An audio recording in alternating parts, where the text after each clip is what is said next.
آپ دیکھ رہے ہیں یو ڈیجیٹل اور میں ہوں مصطفیٰ صفدر بیگ۔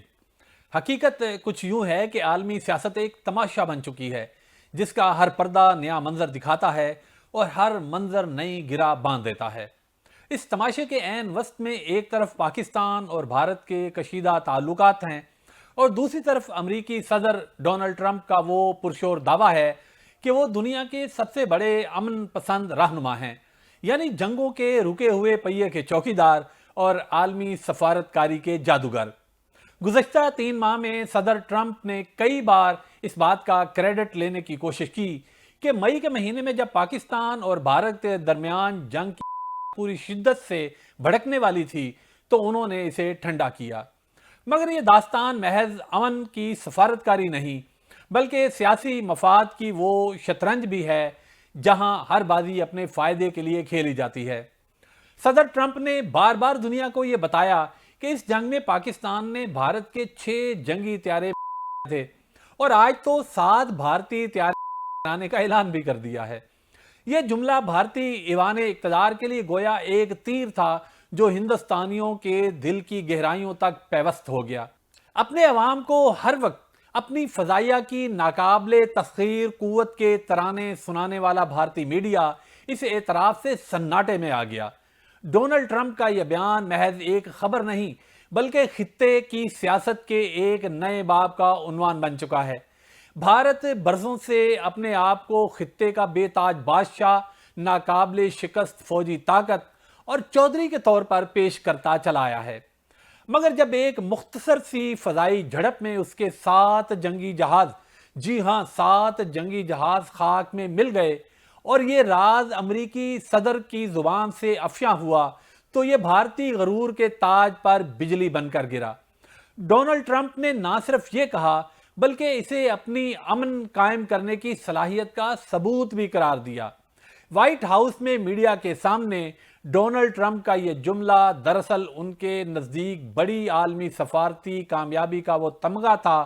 جو انہوں نے خود اپنے سینے پر آویزہ کر لیا ہے۔ در حقیقت یہ واقعہ صدر ٹرمپ کے لیے ایک سیاسی کھیل بھی تھا جسے انہوں نے اپنی مقبولیت بڑھانے کے لیے بھی خوب بیچا ہے۔ جس جنگ کو روکنے میں ان کا کردار بہت محدود سا تھا اسے وہ اپنی عظمت کا مینار بنا کر پیش کر رہے ہیں، گویا دنیا کے امن کا چراغ صرف انہی کے ہاتھوں سے روشن ہے۔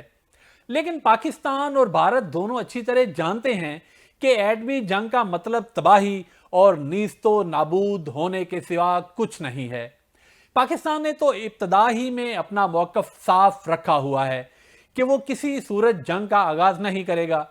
لیکن اگر اس پر حملہ ہوا تو وہ اپنی خود مختاری اور سلامتی کے دفاع کے لیے ہر قیمت چکانے کو تیار ہے۔ پاکستان کی حکمت عملی ہمیشہ استحکام اور ذمہ داری کی علامت رہی ہے، جبکہ بھارت نے داخلی انتخابی مفادات کے لیے ہمیشہ پڑوسیوں کے خلاف جارحیت کا سہارا لیا ہے، گویا سیاست کی خاطر جنگ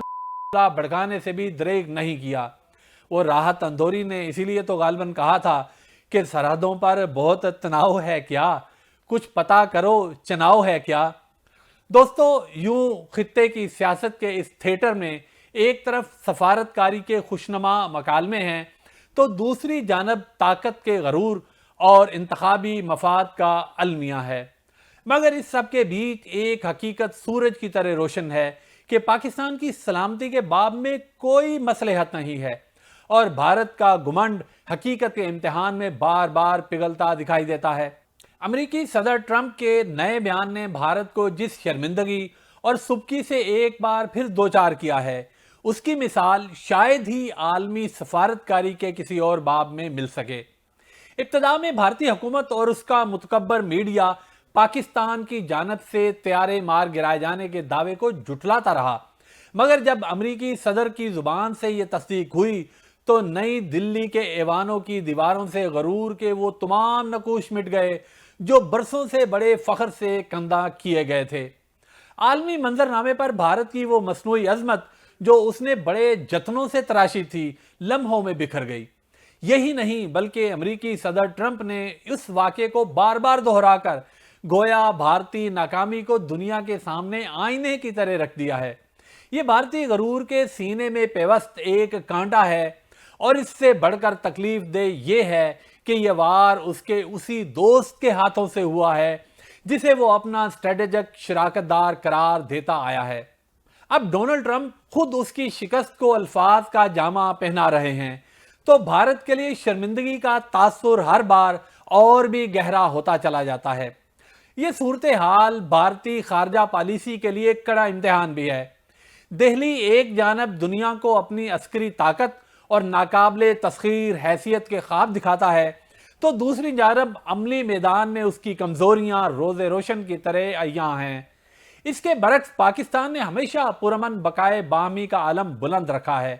پاکستان نے یہ بھی ثابت کر دیا ہے کہ وہ نہ صرف اپنی فضائی حدود کا تحفظ کر سکتا ہے، بلکہ کسی بھی جارحیت کا دو ٹوک اور بھرپور جواب دینے کی صلاحیت بھی رکھتا ہے۔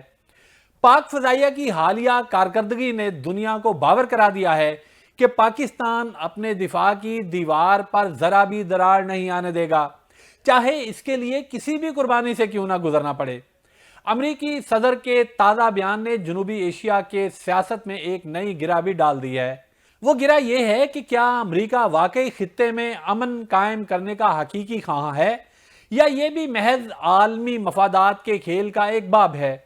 اور کیا بھارت اب بھی اپنے آپ کو خطے کا چودھری کہہ سکے گا، یا اسے اپنی عسکری اور سفارتی حکمت عملی پر اثر نو غور کرنا ہوگا؟ ان سوالوں کے جوابات وقت ہی بتائے گا، لیکن ایک امر بالکل واضح ہے کہ پاکستان نے دنیا کو یہ پیغام پہنچا دیا ہے کہ وہ اپنی خود مختاری اور وقار کی حفاظت کے لیے ہر حد سے گزر سکتا ہے۔ یہ کہنا بے جا نہ ہوگا کہ امریکی صدر کے الفاظ نے بھارت کی خود ساختہ برتری کے بت کو ایک بار پھر چکنا چور کر دیا ہے۔ اب وقت کا تقاضا ہے کہ بھارت جارحانہ روش کو ترک کر دے اور خطے میں پائیدار امن کے لیے پاکستان کے ساتھ مل کر مذاکرات کی میز پر آ بیٹھے۔ حقیقت یہ ہے کہ جنگ کی راکھ میں کبھی امن کا پھول نہیں کھلتا، اور پاکستان نے تو ہر موڑ پر امن کا پرچم تھامے رکھا ہے۔ عالمی برادری پر یہ ذمہ داری عائد ہوتی ہے کہ وہ بھارت کو مجبور کر دے کہ مقبوضہ کشمیر میں انسانی حقوق کی پامالیوں کا سلسلہ روک دیا جائے اور کشمیری عوام کی صدا کو کان لگا کر سنا جائے۔ اگر صدر ٹرمپ واقعی امن کے دعوے دار ہیں تو انہیں صرف بھارت اور پاکستان کے بیچ سفارتی توازن قائم کرنے پر ہی توجہ نہیں دینی چاہیے، بلکہ انہیں مقبوضہ کشمیر کے ستم رسیدہ عوام کی حالت زار پر بھی وہی توجہ دینی ہوگی جسے وہ اپنی سفارتی کامیابی کا عنوان بنا کر دنیا کے سامنے پیش کرتے ہیں۔